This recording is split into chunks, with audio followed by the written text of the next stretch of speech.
और लोकसभा चुनाव के बाद देश के कई राज्यों में भी हमें विधानसभा चुनावों में प्रचंड बहुमत के साथ जीत मिली। हरियाणा ने हमें लगातार तीसरी बार सेवा का अवसर दिया। महाराष्ट्र ने हमें विजयी बनाया। देश की राजधानी में बहुमत से जीते और आज बिहार में इतनी बड़ी संख्या में जीत कर आए हैं। 20-20 साल बाद भी अगर जनता फिर से चुन रही है तो ये देश में pro people, pro governance, pro development राजनीति की स्थापना है। बिहार में एनडीए की जीत की सुनामी के बाद देश भर में जश्न का माहौल है। इस प्रचंड जीत के बाद प्रधानमंत्री नरेंद्र मोदी भी दिल्ली स्थित बीजेपी हेडक्वार्टर पहुंचे, जहां उन्होंने गमछा लहराकर बिहार की जनता का अभिवादन किया और आभार भी जताया। पीएम मोदी ने अपने संबोधन की शुरुआत अनोखे अंदाज में की। जय छठी मैया, जय छठी मैया, जय छठी मैया। अपने संबोधन में पीएम मोदी ने विपक्ष पर पहला कटाक्ष किया। उन्होंने कहा, बिहार की जनता ने गर्दा उड़ा दिया। पीएम ने कहा, आज बिहार में मखाने की खीर बनना पक्का है। पीएम मोदी ने पार्टी को मिल रही लगातार सफलता का जिक्र किया तो वहीं विपक्ष को निशाने पर भी लिया।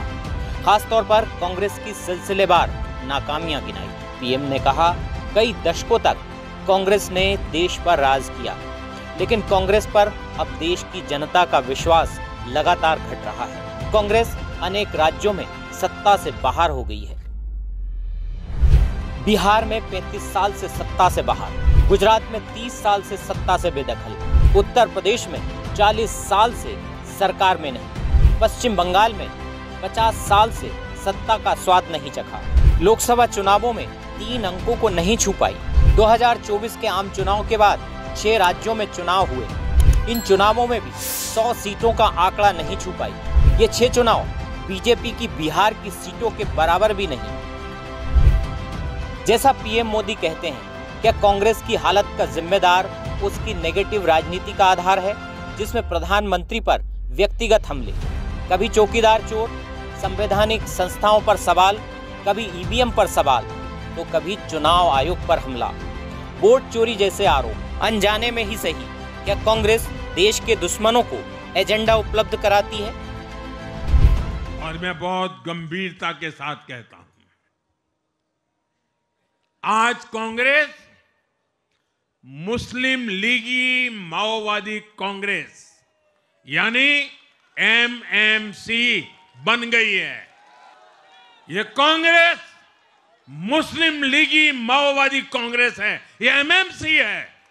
और कांग्रेस का पूरा एजेंडा अब इसी पर चलता है। और इसलिए अब कांग्रेस के भीतर भी एक अलग धड़ा पैदा हो रहा है, जो इस नेगेटिव पॉलिटिक्स से असहज है। पीएम मोदी यहीं नहीं रुके। उन्होंने कहा, कांग्रेस के भीतर एक धड़ा पार्टी की नेगेटिव राजनीति से असहज है। कांग्रेस में घोर निराशा और असंतोष पनप रहा है, जो इसके एक और विभाजन का कारण बनेगा। जो कांग्रेस के नामदार हैं, ये जिस रास्ते पर कांग्रेस को लेकर चल रहे हैं, इसके प्रति घोर निराशा, घोर नाराजगी अंदर ही अंदर पनप रही है।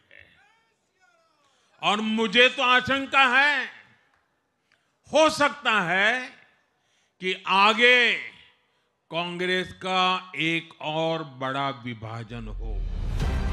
उधर बिहार की हार से कांग्रेस में भले ही निराशा का माहौल हो, लेकिन कांग्रेस नेताओं ने प्रधानमंत्री मोदी पर पलटवार किया।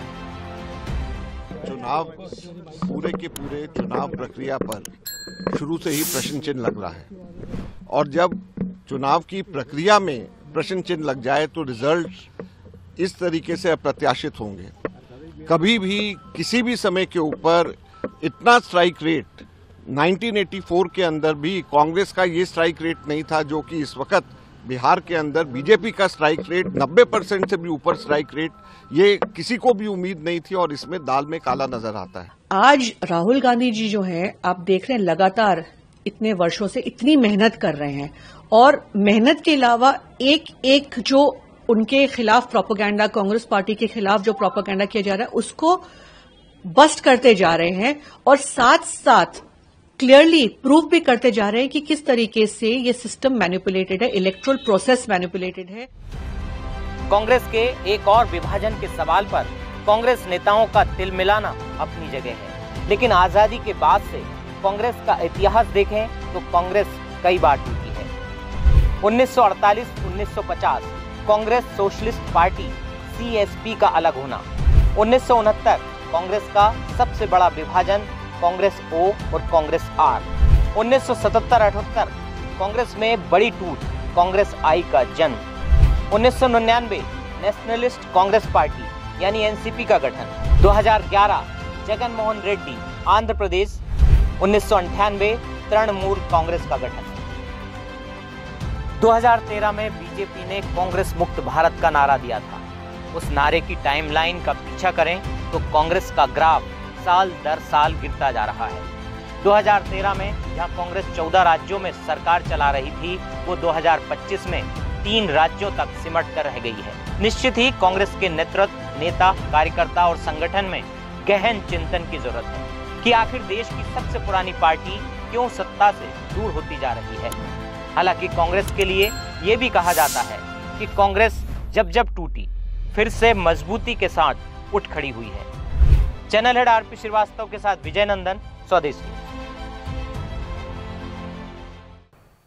ऐसे ही वीडियोस के लिए लाइक करें, शेयर करें, फॉलो करें, YouTube पर जाकर सब्सक्राइब कर बेल आइकन दबाना ना भूलें और ताजा अपडेट्स के लिए swedeshlive.com पर जरूर जाएं।